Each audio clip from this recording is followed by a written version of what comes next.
we get going. So thank you for helping us work through that. We really appreciate it. I've shared in the chat box the 2 presentations that we are going to be accessing today. This is by far my favorite webinar to give, because today is the day I give you tons of examples, tools, resources, everything that you could actually need for your classrooms. So we get a lot of really good examples of blended learning in action. And we know that we cannot transform student learning until we transform teacher learning, and that starts today with our webinar. And so you're going to see some new strategies and techniques presented about through the blended learning models to help you start feeling a little bit more secure in using and implementing them. Before we get started, are there any questions from the last week's materials that you want clarifications on, or just any information on?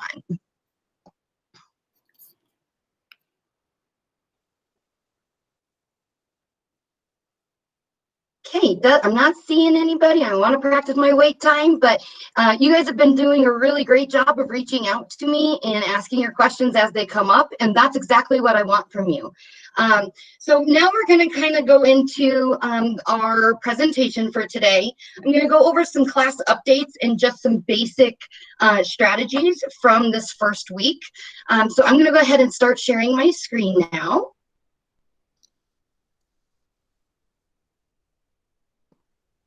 All right. Okay, so by now you know I'm Cassidy Hetzel. You know how to reach me. You've got my phone number. Please reach out if you have questions. It's just like raising your hand in the traditional classroom. Because right now I have 175 of you, there's a lot of communications coming in from your cohort. So please just know I was triaging them as quickly as I could. I do my very best to respond within 24 hours, and I do respond in the order that they came in at. I do want to apologize, though. My internet was very intermittent last week.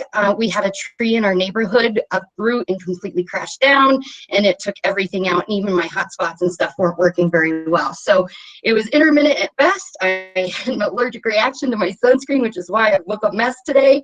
And so I'm a little shaky because of the medicine I'm on for the allergic reaction, too. So bear with me as we go through today. But already talked about accessing the webinars using the new links. I've added you to the webinar invitation, so that way you don't need to have my permission to join. So let's look at grading in the first week. So if you have any 1s or 2s in the grade book, a 1 is just my indication to you that something didn't go right with your assignment. It's my automatic hint for you that you need to resubmit your link, or maybe your video didn't upload all the way. It's not an indication of your actual grade. I will always replace that with your actual grade, but it's my indication to you that something went wrong. And so on a second submission, if something's still not right, you'll get a 2 and a phone call from me, letting you know that there's an issue with your assignment that we need to work out together. But it's never going to be a problem. I'm always happy to work with you. Because we're in Google Classroom, I'm learning this. Again, this is my first experience in Google Classroom. I had most of the 1.1 assignments graded, or so I thought, but I hadn't returned the work. So I also had to brush up on my Google Classroom skills and learn how to do that. So if you had that weird request of, can I please have my document back? That was because I forgot to hit the return button. So now I know that that needs to be done, and that will always be done in the future, but we shouldn't have any of those I can't even access my own document kind of situations anymore. So lots of you are working in groups, and I love it. I think it's the best thing that you guys could be doing. But for grading purposes, especially for those of you going through the UNC graduate credits, I do need every single person to submit the link to the Dropbox. So even if it's just the link to your document that you all did together, I still need record of your individual work. So please, please, please, everyone in your group, submit the link. So now I want to talk about the grading strategies for the week, because as you can imagine, with 4 assignments for each of you at 175 participants, my grading window, my grading box got out of control really, really quickly this week. And so The grading is not where we want to spend our time at the very first part of the class. You'll notice that the grading didn't get done as quickly because I was focusing on responding to student communication and building our relationships. I know for many of you, this is very out of your comfort zone, that this is very, you've never used Google Classroom, you haven't used these tools. It's scary and uncomfortable. So my number one goal is to let you know that wherever you are, it's okay, and that we're going to work together to get you at least a tiny step forward. And a tiny step one day and another day adds up to big journeys, as we know.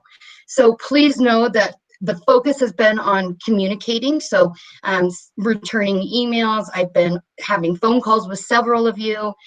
One of the most beneficial questions that I've been asked from this group that I wanted to share a little bit about was, how do you do this, Cassidy? With a kid at home, your husband is home, a full-time job, how are you able to do all of this? I'm not having a very good work-life balance regulation right now. How are you doing this?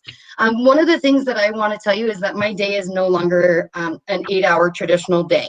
I break my day up into hour and a half chunks of what I can get done in an hour and a half. So I work throughout the day at different times, but it's not continuous. And so I plan very purposeful activities with my 6-year-old for an hour and a half. Those are what I call my time ins. Actually letting him know when mom is working and then separating when I'm not. So being very hands-on and putting myself time in and letting him know the boundaries of what mom is doing at work and when it's his time to be with me. And in there, I'm also grading and cooking and cleaning. And so hour and a half breaks, chunk it, get done what you can. And that's really the biggest secret to how I can handle so much sometimes, is because I really try to limit how long I'm on the computer for any given time. I try to be as productive as I can in 1 hour chunks to 1.5 hour chunks. So let's see here. That was the best question that I had from this week. Other things that I've been doing, if I have a question from one person, oh, I'm sorry, my basset hounds are going off in the background. Someone ringing our doorbell. I'm so sorry. But one of the other things is that we've been having phone calls and providing extra support. And so many of you have been talking with me about what your role is at your school. And we've been personalizing your perspective in this course for that role. So know that a lot of that, the time this week went into those personal one-on-one support sessions or the phone calls or responding back and forth to emails.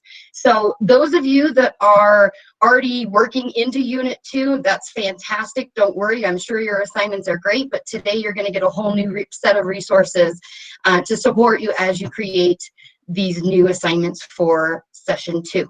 All right, let's get started. So our objectives for today: we want to look again at the shifting roles of classroom teachers, and we want to look at what tech integrated classrooms look like and not just using technology for technology's sake. We want to understand how best practices support grit and growth mindset and student engagement through voice and choice. And we really want to understand how technology integration can support self-directed learning. So those are our main goals today. I will let you know, because of all the examples I'm going to be providing today, we may go over our hour, but please know that I am here to answer questions at the end as well. So if you have questions, please know that you are welcome to stay on today and we can go through any questions that you might have. So we saw this slide last week, and this is that shifting roles between the teachers and the student. This is where we want to see the teachers become coaches and tutorers and encouragers and celebrators. And we want students to own their own learning. We want them to become more self-directed, and we want them to have their data not just from the state, not just from the country, but from the world, and we want them to own that data. We want to make sure that we're offering collaboration opportunities, because we all know individuals can do big things, but groups and teams can do way bigger. The best combination is the minds in the room, and using everyone to come up with better solutions and ideas is really what we want to be working toward. We want to be looking at problem-based opportunities, so giving our kids a chance to actually practice their learning, not just to sit and get ideas. We want them, okay, you learned about this at home, now come in and practice this with me. Get hands-on with them. And we really want the kids to experience their learning. We wanted this to be a personalized experience for every student. So again, down on the bottom right, Sophia Learning has some great resources for you. But now we're going to get into the grit and growth mindset. Now, most teachers already know about grit and growth mindset, so I'm not going to bog you down with what is grit and growth mindset, because I think you already know that. We know that our students need to have more ownership of what's going on in their lives. And we have a generation that is so used to instant gratification that they're not used to having to put effort into things. And so we're really trying to focus on grit and growth mindset and building the efficacy for themselves and ownership of their work. And so if you haven't gotten into the grit and growth mindset craze yet, please do. It's wonderful. The resources are fantastic. At the end of the webinar today, I will put an entire new folder of resources about grit and growth mindset just for you to have and use. There's things that I use with my students that I don't mind sharing, and by all means, that's what we're all about here. So I'll add that to our class so that you guys can have access to all my grit and growth mindset stuff as well. But I want to give you some examples of how we can develop a growth mindset. So when we're looking at a growth mindset, we really want students to be able to identify with what grit and growth mindset really means. So we want them reading books, watching videos with strong characters who face challenges and that work on strategies to overcome their struggles. We want to be changing our vernacular to use with kids, and we really want to start making it a more positive interaction. One of the best examples of this that I can give you is one of my dear friends at Jeffco Virtual Academy is a high school math teacher, and the biggest struggle she finds in teaching math online is that the kids say, well, I'm just not good at math, and math is hard. And it just drives her crazy because yes, math is hard, but so is writing an essay, and no one says English is hard and just accepts that they're just bad at it. And so she's on a personal mission to change the student's language and saying, instead of this is hard or I'm just not good at math, we want to be changing our vernacular to, I need time to figure this out. Asking your students, where are you getting stuck? What part of the problem are you, where's your roadblock? The more you ask your kids where they're struggling, the more they'll be able to answer you. And the more you have to go off of, the more supports you can put into place. We want to use positive language that encourages our students to keep trying. And so now I'm going to give you some examples from my own classroom. And you have to remember my school is a 6th through 12, but I use very elementary songs and interventions and techniques with even my seniors because it's fun and it means something to them and they remember it. And let me tell you, when you hear a senior in high school singing the Sesame Song Street, The Power of Yet, walking down the hall because he is working on something, it's hysterical. And I try to be open and honest and fun while still providing examples of what it means to really look like, to have grit and to have a growth mindset.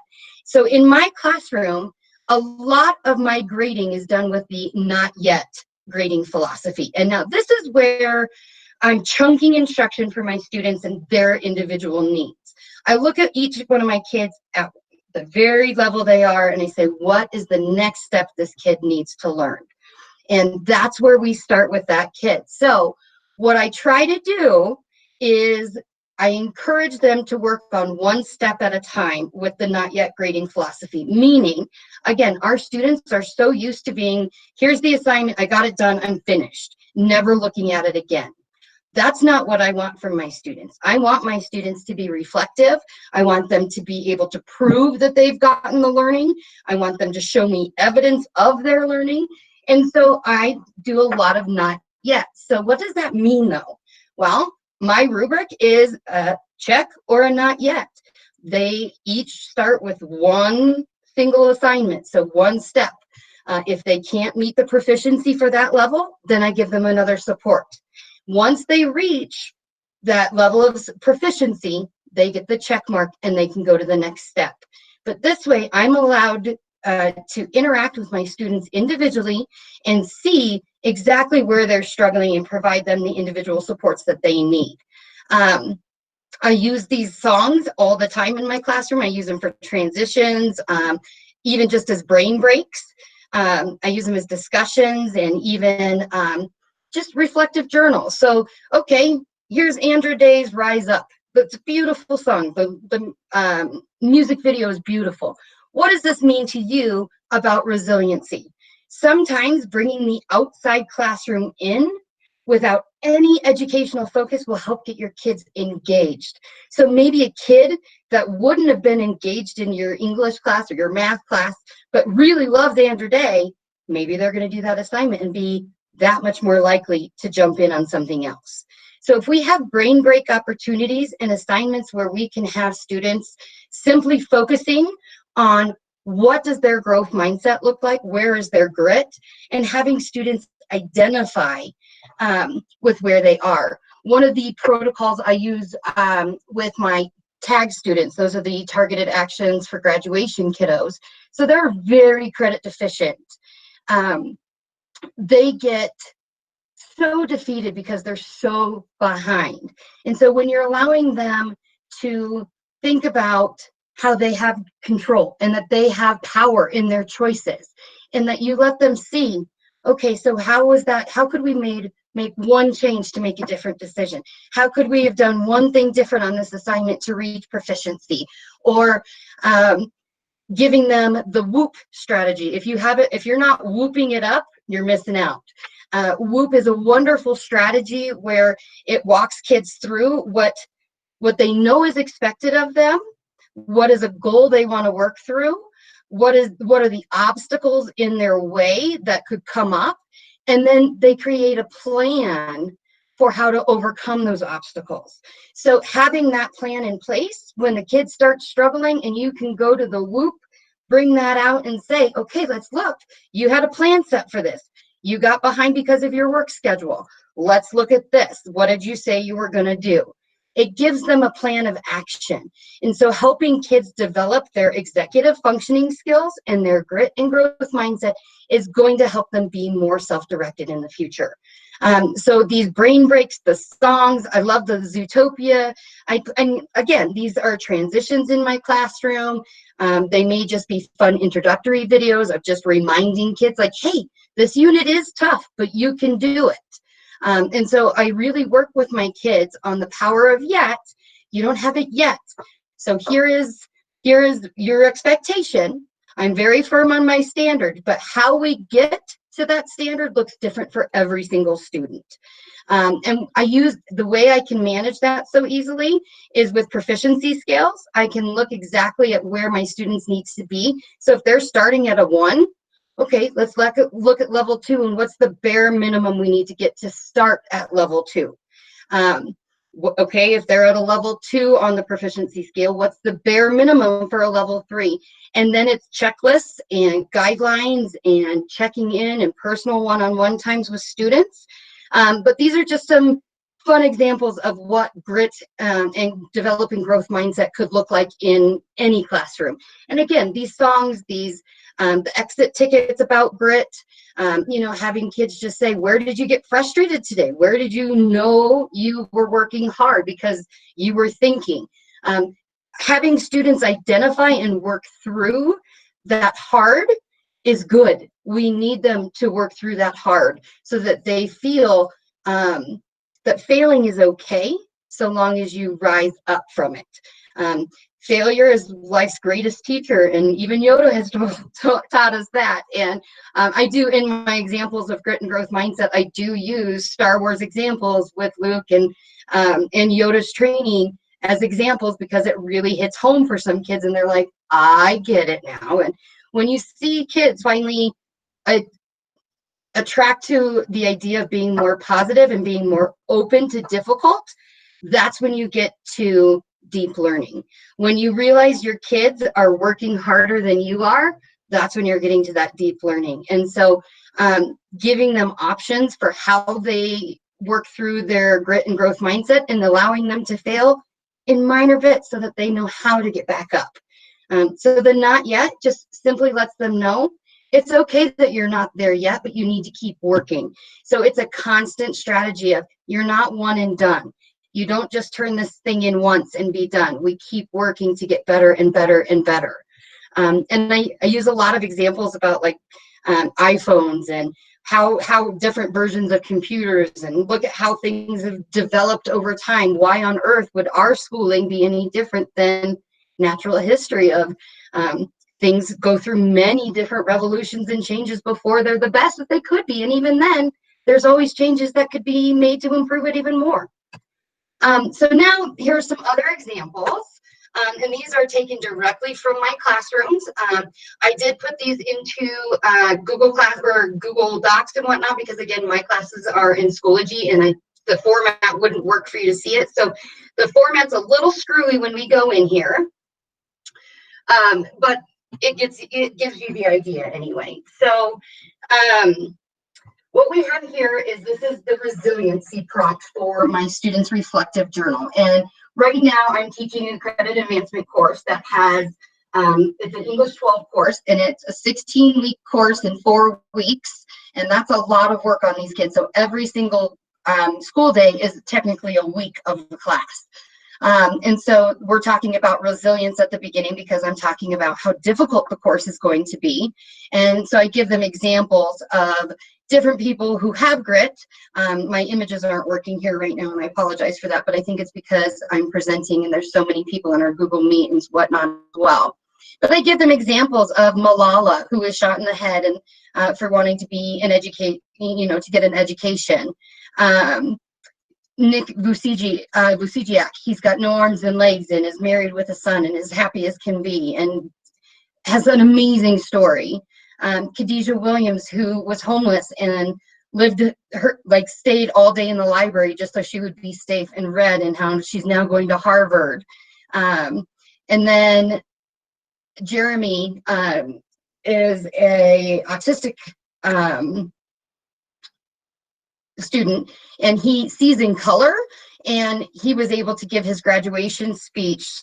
He's not verbal, but he was able to give his graduation speech through computer animated help. And he now has gone on to create aura paintings, and he paints the colors around people that he sees. And so there are these beautiful images and pictures. And so I want my kids interacting with these people that have had much tougher lives than they have, and they have seen bigger things. Now, again, this was a 12th grade example. I would not be showing Malala necessarily to my 6th graders, because my 6th grade parents are very conservative. I would not, I have different examples for the different grade levels. So Moana is the princess of grit. I talk about this even down, we had a elementary program a few years ago, and it was right when Moana came out, and we were doing a lesson with the little kids, and I worked with them. And we talked about grit, and Moana was their favorite character by far. And we just kept looking at how Moana had grit. And by the end of it, these little 4th graders had helped me create a lesson plan for my 6th graders. So it was really great to be able to use the little kids and show how they could pull the grit examples from the movie and apply it, and then be able to teach that to my 6th graders. So that was really neat. And then one of the biggest things that I will tell you that you need to do is that you need to show yourself as an example of grit and growth mindset. So many of these kids just think that when you turn 18, things just make sense and that everything's going to work out. We have to show them that we fail as adults and we improve ourselves because of that failure. And for me, and my husband, we are adoptive parents, and we were in the foster program, and we had 3 failed foster to adopts go that failed. So we had 3 little ladies taken away from us, and it was heartbreaking, and it was awful, and it was, oh, but we had to move forward. We were going to drown in grief if we didn't do something together. And so my husband and I decided to buy each other power tools for Christmas. And together we created a craft room for myself. That's where I'm sitting now. And we built our desk, and we learned how to use our power tools together. And that the failure of those adoptions not going through was so traumatizing, but there's still so much good in that. We have to keep going. We can't give up.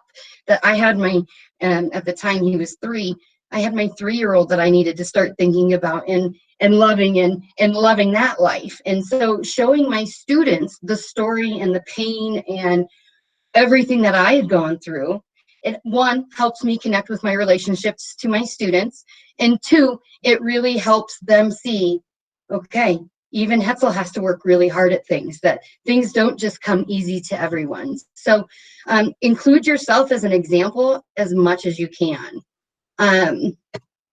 Now we get into the best part of the webinar today. So we are starting the best practices. So we want to be incorporating grit and growth mindset, because grit and growth mindset will lead to self-directed learning. Now, the best way we can get to self-directed learning is to engage our students. And the best way to engage our students is by empowering our students and giving them choice and voice. So utilizing grit and growth mindset, combining that with choice and voice and your blended learning models. And now we're going to get into some real examples, because as I said at the beginning, we cannot transform student learning until we transform teacher learning. So I've got some awesome resources for you today that we're going to walk through. And all of these are available for you to click on. These are free. These are wonderful. And the next presentation that we're going to go into here in a second, that we're going to switch to, is something that I developed for iLearn Collaborative for their last convention. I was one of their speakers, and I was delivering a presentation, and I really wanted to focus and utilize choice and voice, because I find it so empowering, and it is by far the best tool I've ever used to get my kids engaged and working hard. So today I have hundreds of examples of how you could offer choice and voice to your students within your classroom, and how to do that with the blended modes models and stuff as well. So we looked at Flipgrid in our first assignment this week. This first little grid here is what I like to call the tic-tac-toe board. Tic-tac-toe boards are really great for presenting different activities that you want your students to do, and they can do them in any order. They just have to make the tic-tac-toe line, so they have to get 3 in a row. It's up to them which ones they do, but that way they have choice over which assignments they are creating. I actually took this kind of tic-tac-toe idea and modified it for my own son for remote learning, because I wanted my son to have choice and voice in what he was doing. And all we got from his teacher, again, it was crisis schooling, it was not blended learning, was a Google slide with a list of activities that needed to be completed. And I couldn't leave Tucker to do that necessarily on his own without my help and my step being there every step of the way. And my husband's in school, I've got like so many things going on. I can't just sit there and be the 4-hour teacher for my son as well. So I set up this tic-tac-toe board just like this, and I put his activities that were interactive so that he just had to click on the link. I already had him logged into the programs, and he just had to fill out 3 of the activities and get a score, and then he could take a break. And it was my way of regulating, like, okay, you get to choose the activities, but you have to do 3. And then once he would do that, he would get to go off, and he would be done for a while, and we would take a break. So lots of ways to utilize these resources. But the biggest resource I'm going to share with you today is the choice boards for a variety of purposes. Now, this presentation I gave you the link to in the chat box. I'm going to go back over to that chat box real quick, just so I can share those links again. for anybody that didn't get them the first time. There you go. So this, like I said, this was the presentation that I put together for the conference. And really what we're looking at is that idea that we can't expect teachers to be willing to adapt and take on new modes and models without having examples that it's going to work and that it's going to be successful and that it's beneficial of their time. So that's what I tried to put together here for you in this presentation. And again, the whole reason behind choice and voice is the engagement. If I can get my students to engage in their learning, they're going to be more, they're going to have more ownership of that work, leading to self-directed learning and deeper learning. We want to make sure that students are ready to learn and that they're setting goals. That's why every single one of my students has a WHOOP protocol. And again, I will share that on our classroom website this afternoon when we're done here. I'm going to make a note. I don't have a pen, but okay, that's all right. It's a mess in here. So I will add the WHOOP protocol. It's whoopmylife.org. But that way I have a backup plan. So anytime a kiddo starts dropping back or not meeting his plan, we have strategies in place already. So having those kinds of things set up so your students have a path back to success is just as important. So when we're looking at what self-directed learning is it's really discovering new information and thinking critically about it. We want our students to take in information, process it on their own, and then be able to express what they've learned on their own. You want to make sure that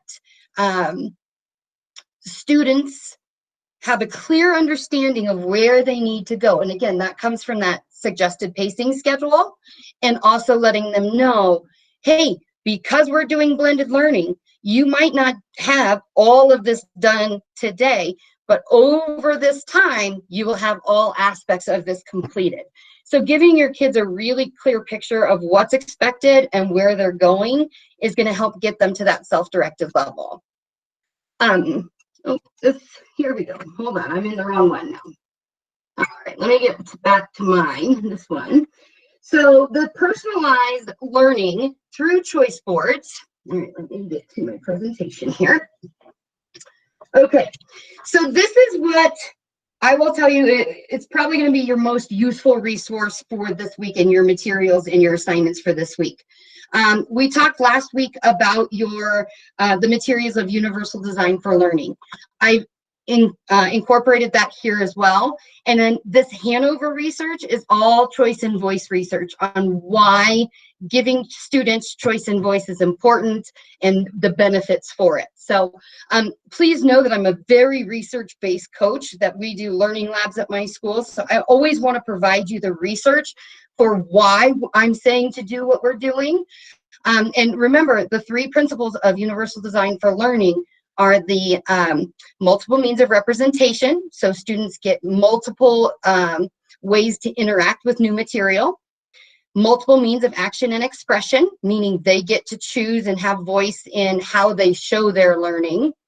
And then multiple means of engagement. It's not just this sit and get instruction every day, that we're adding strategies and techniques to their learning to be able to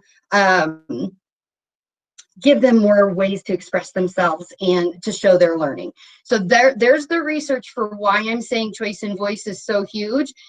This presentation is OER. I created this for the conference for as many teachers as I could possibly help. So please know that this does have the sharing permissions that you can share it. They will be able to see it. They won't be able to edit it, but they can have their own copy of it if they would like. So what are choice boards? Choice boards are different ways of offering personalized learning to your students. You can use choice boards in all different aspects of blended learning and in your classroom. Choice boards can be used in presenting materials, in reviewing materials, in showing the application of what the kids are learning. Choice boards can be used virtually anywhere in your classroom. So let's look at some examples of what it means, like what choice boards could look like for new materials. So all of the examples today come from my JVA teachers' OER courses, and OER are open educational resources, most of which are free, but Competency 4, if you guys go through that, you'll learn more about open educational resources in Competency 4, or they're Creative Commons. So beg, borrow, steal, you know, teachers are, I think one of you even put, teachers are great, great teachers are thieves on one of your assignments. And teachers pay teachers, and the free examples on there. Utilize what's out there, guys. You don't always have to reinvent the wheel to be doing some really neat stuff. Okay, so what choice boards really do when we present new materials is they really put back in the wonder. So when we're thinking about the new science standards and the NGSS standards, the one big thing is don't take away the wonder. And that's what we've been doing as teachers for so long with the sit and get instruction. We've just been lecturing at them. We're taking away the fun of the learning. We're taking away the interaction of, whoa, did you see my penny spin? Why'd that happen? And then that learning process. So what we want to try to do is we want to provide our students with the support materials they will need to learn the content. I don't want you being a sage on the stage. I don't want you being a lecturer. Now, are mini lessons appropriate? Yes, of course. But we want to be thinking about how can we let the kids explore? And we want their vocabulary. At first I thought, but now I think it's more about we want to see their learning progress. Okay. When we're talking about blended learning, remember, we want our students working harder than we are. We want our students putting the effort in. When we, excuse me, excuse me, when we just sit and get, the kids don't get to play. And so here's some examples of what it looks like for kids to play with new materials. So here's a new materials explorations. So again, these came from my classroom, so the formatting's a little funky. But what is a business letter? So this example comes from my 7th grade class. So I asked the question, what is a business letter? I give the directions that you are going to take notes on these resources, but then I give them 5 different types of notes that they could take. Sketch notes, 2-column. I'm not giving them just one specific way to do things. So down here, what are business letters? Well, all of these things down here are examples and resources to show my students. They get to choose which ones they pick. If they are video multimedia kids, they can go to YouTube and watch a video about business letters. If they need examples to see things better, if they need actual diagrams, okay? So I am giving them multiple ways to interact with the business letter. Oh, that one's out. Bummer, gotta check your links. But all of these different materials are available for all students. They get to pick which resources they interact with. They get to be in charge of their learning. So they're getting choice and voice in how they're looking at the materials, choice and voice at how they are responding to the materials, so the notes. And then they've got the rubric down here that lets them know exactly what is expected of them on that assignment. In blended learning, rubrics are huge. I would say that 99% of my assignments now have rubrics because, one, it makes it easier to grade, especially like in Google Classroom. If you have the rubric, it's a one-tap click rather than having to type things in or going anywhere. It makes it so it's a click grading. And Google Classroom also has the comment bank feature that you could be leaving comments on for kids on all of their assignments and whatnot. So you can just have some canned comments in there. So if you have a specific type of assignment that you do regularly, start entering those comments into that comment bank. That way, it's just a click. So you can tell them you're missing your evidence here or add in your analysis. It makes the whole process a lot easier. So that's one example of new materials through a choice board. Here is a Padlet example where they're looking at age of exploration, and these are all different websites or things that they could go explore. They're all related to the content. All of these things it's just choice for the students for which ones they go to. Oh, that's not good. I'll check that one out later. I'll fix that for you guys. But so then we've got another purpose for choice boards, and that's the reoccurring assignments. And reoccurring assignments are what I like to call my confidence assignments. These are assignments that I use with my students on a regular basis. So, for example, every single week, my students have to interact with their learning targets. Sometimes it's put the learning targets into your own words, or sometimes it's what do you think we're going to be doing this week in the class from what you can gather from the opening page. We want these confidence assignments because kids know, I know how to do this assignment. It's a small point, but they feel comfortable in doing it, and so they're more likely to do those confidence assignments. And your struggling learners are going to start realizing what your reoccurring or your confidence assignments are, and that will help their grade book start to reestablish. So if you can even have disengaged students start working back in through those confidence assignments and showing them, hey, you can do this, showing them where they can start. Those are really, really good use for choice boards and reoccurring assignments. So think of reoccurring assignments as your confidence assignments. They're the ones that you really want your students to build confidence in what they're doing. So like I said on the last page, I give them examples of all the different ways that they could take notes. So here again, we've got sketch notes, 2-column notes, a 1-pager. All of these have examples. They're linked with models, because again, we want our kids to see what they should be creating. And so you can use the sketch notes templates here. I mean, there are so many resources out there right now that it's so easy to build multiple means of representation. So it's really just about gathering your materials and keeping them updated once you get them going. On the vocabulary assignments, oh wait, why is that deleted? That's mine. I'll find it. I'll fix the link for you. But for vocabulary practice, my students have 7 assignments they could do any week. So they all have to have 10 vocab words, but it's up to them how they create their vocabulary practice. So one of them would be like a word wall.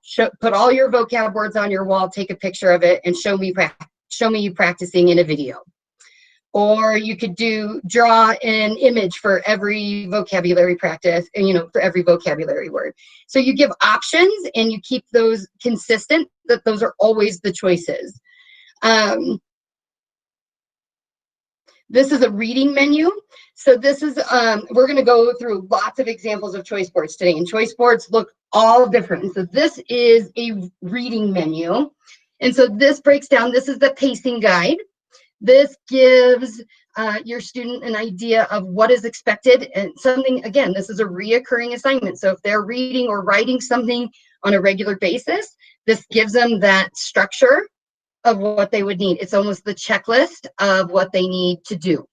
So there's lots of really good examples of reading menus out there. But another reason for choice boards is to provide that action, multiple means of action and expression. So what we've got here are different ways for students to be able to interact with your material and show their knowledge. And so we talked about the tic-tac-toe board a little bit. We're going to look at the choose 3. So again, here we go. Your students get to pick any 3 of these activities, but they are in charge of which ones they complete. You'll see lots of different examples of these here. Like here's a restaurant menu where they have to have an appetizer, a main dish, and a dessert. So they have to pick one assignment from each part of the assignment. It allows for fun. Students get to pick, and they feel like they have choice and ownership over it. Again, we've got another dinner menu here. So choose one out of the 3 options. So here you go. Each one of these is an assignment that they need to do. But it just adds a little bit more fun and engagement. Again, voice and choice adds engagement. Engagement adds purpose and self-directed. And when self-directed is when you get to that deep learning. So these are some of my favorite ones down here, the Equal 100. You can do any assignments on here that you want, but you have to have 100 points. So they get to choose which levels they may want to do. 2 of these level 1s because they're easier, but man, they'll do one of the 80s. They have to equal 100 points, but it's up to them which way it goes. Or let's play baseball. You have to get a home run. You got to get a hit. So that would mean like singles, here's 10 points. A double gets you to second base. So those kinds of things, it's just presenting material and assignments in a different way that is engaging for your students because they have choice and voice. So choice boards for review, again, a whole nother purpose for where you could be using choice boards. So we could play bingo, where they have to, again, same kind of idea like the tic-tac-toe, they have to get one full line, but they can choose which ones they want to do. Menu of options. So we've got, okay, here are all the different things that you could do. Choose one to complete. Again, here's a very simple strategy. I'm providing you 10 things here. You only need to choose 7. Okay, eliminating some of the things lets your students choose what they want to focus on. And again, because they've chosen it, you'll get a better result from it. And then, now these are my favorite. Okay, so this is where I kind of geek out. I'm not going to lie. Choice boards make differentiation so much easier because what I can do is I can build my choice boards for my very, very low struggling kiddo who really needs support. And in aiming for that kiddo that is really struggling, I end up supporting everybody better. So for example, here's a vegetable differentiation. So what this is you can assign the level of difficulty to the vegetables. So saying, okay, for each kid, all right, Tommy, you need to do 2 tomatoes, a carrot, and a cucumber. Okay, those are your assignments. You can choose which ones they are, but you need 2 tomatoes, 1 carrot, and a cucumber. And it's amazing. It's a modified activity, a challenge activity, and a general activity. You could even add a 4th one for an extension activity if you want to challenge your kids. So by providing the different levels for everyone, you can really make differentiation a lot easier on yourself because it's built in for everyone. And you can look at each kid and their data and say, okay, I see you're struggling with these concepts. Let's get you on the modified activity until you can show proficiency. And then I'm going to challenge you to do a carrot. So differentiation in a blended classroom through choice boards makes it so much easier. Some biology levels.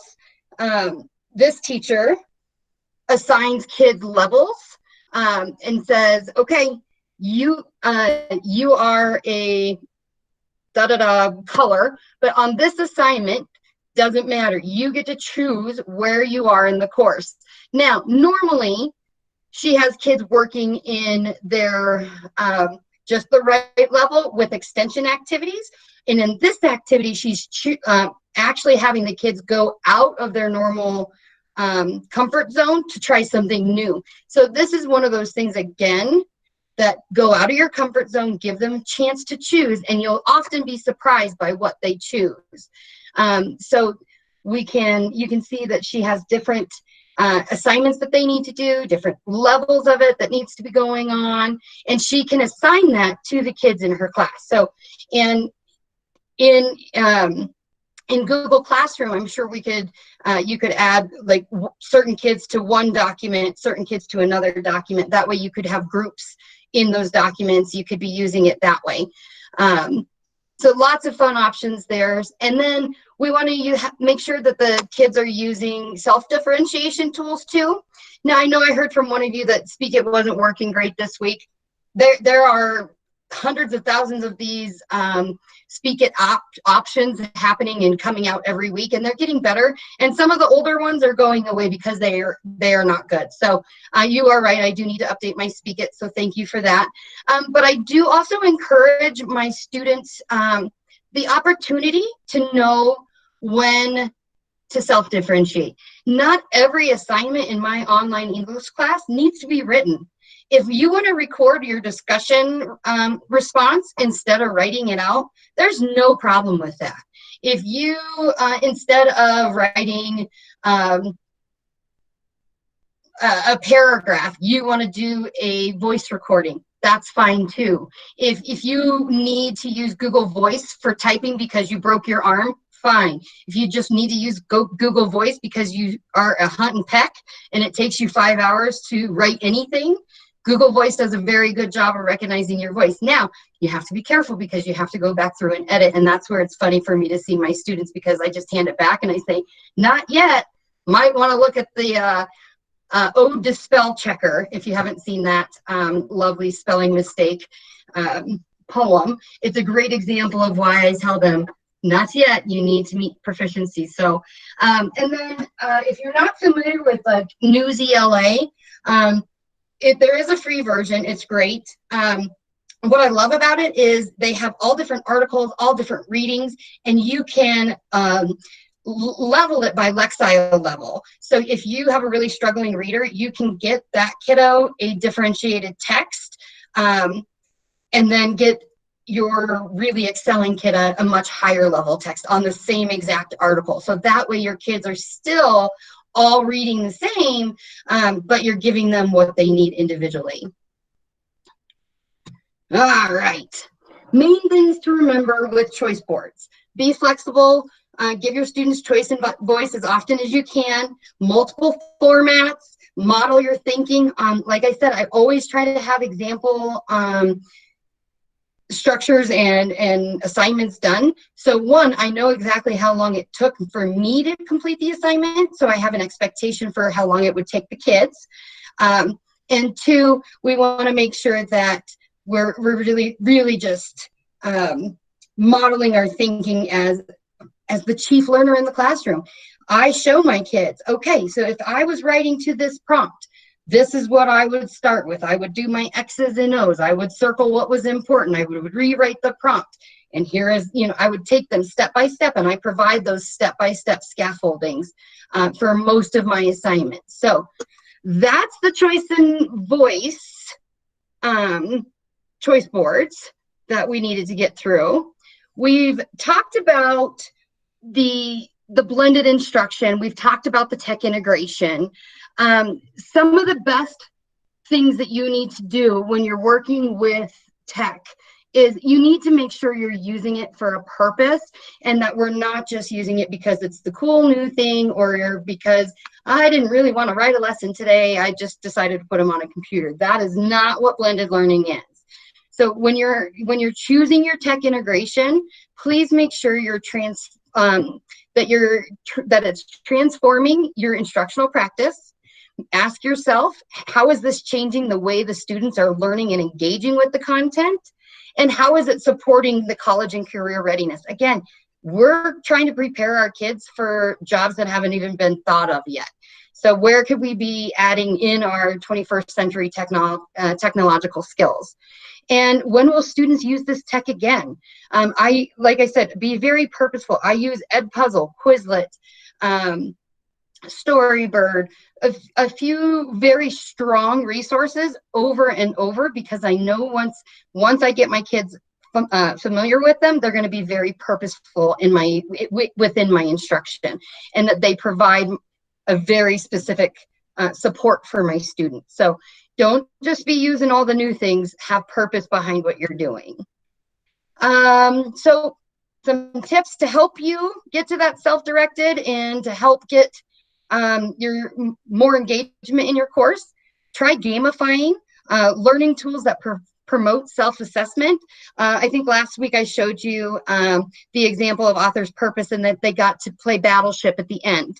That was their self-assessment, was if they could sink the computer's battleship, they were ready to take their quiz.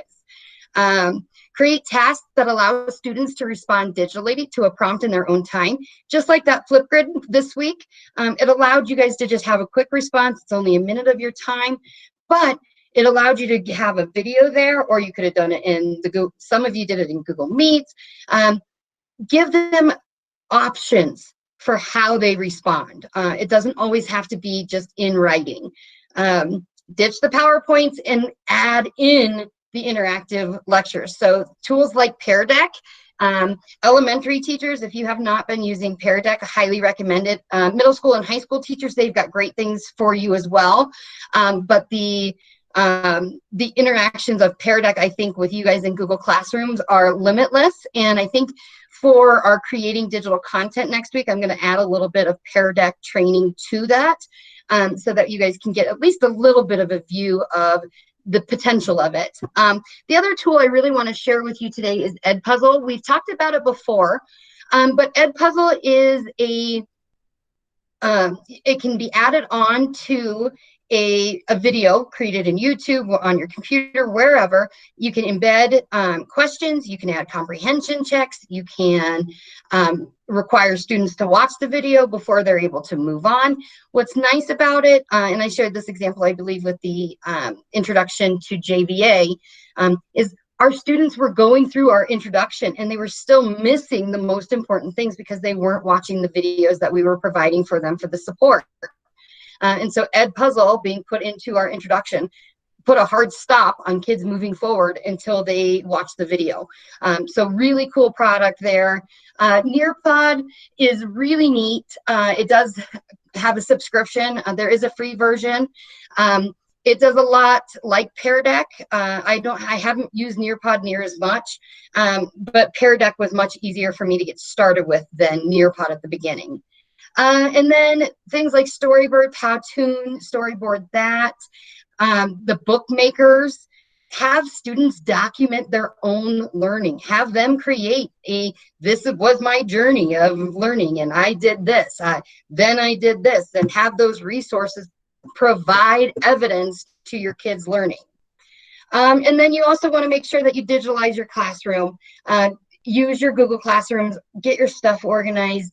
Have it ready to go so that you can get into it and get to your assignments and discussions and know your way around and help your kids learn their way around too. Again, that was why so much of my time this week was reaching back out to those of you that reached out to me for support, was getting you comfortable in Google Classroom with getting our assignments started and responding to you. Things like the 300 word limit. Do I really have to stick with that? No. Write as much as your heart desires, as long as you're thinking and processing. Think of the 300 as a minimum. It's fine with me. Just really know I'm here to support you, and that we are right on time. Look at that, 10:58. So now we have time for questions and answers, and whatever I can help you with, let me know.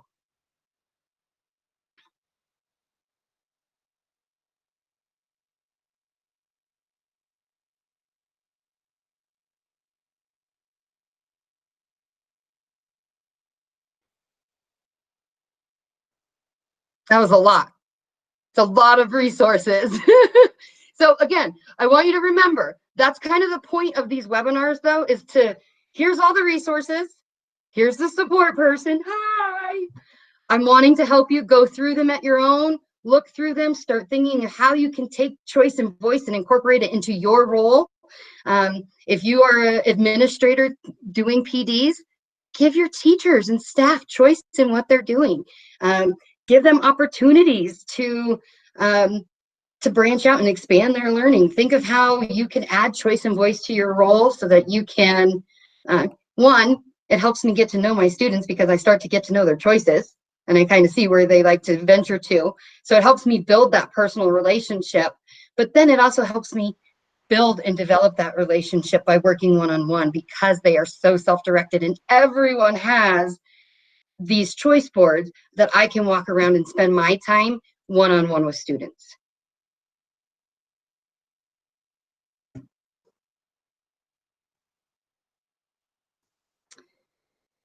How would you use a choice board with station rotation? That's a great question. So you could have different choice boards at different stations. So maybe one station is the new materials where they're learning about or watching the videos about hurricanes. Maybe the next station, their choice boards have the interactive weather things where they're playing on one of the weather stations. Lots of different ideas. So Lori, if you want to brainstorm ideas for your specific level, let's get together this week. Awesome resources, great. Do you have links for the choice board templates? Yes. Yes, I do. And I will update those links to the few that were broken. I'll get those updated today. So the bottom one is the choice board presentation. Yeah, Quizizz is wonderful as well. Do you know how many Padlet boards you can make get for free? It's only 3, but here's the thing. You can make a copy of the original and do a workaround. We've been using Padlet for a very long time, and I believe you can just make a copy of it, but I'll look into that, Susan. Let's see. Okay. Great. Thank you for clarifying that the week 4 is mandatory. Whoop my life. There you go. Paul, thank you for adding that in. Guys, that whoopmylife.org, oh, it's fantastic. I even started using it for myself just for, dreams and keeping myself on schedule.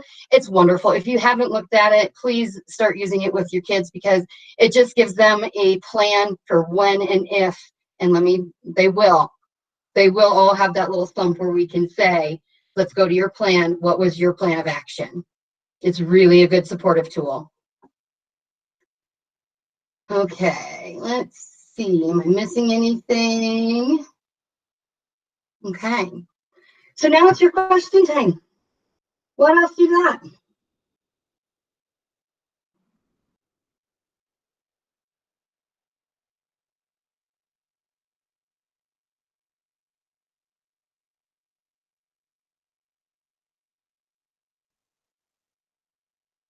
Okay. Well, I'm going to go ahead and stop the recording because I don't think much more is coming in right now, but I'm going to be here, but I just don't think we need to record the last little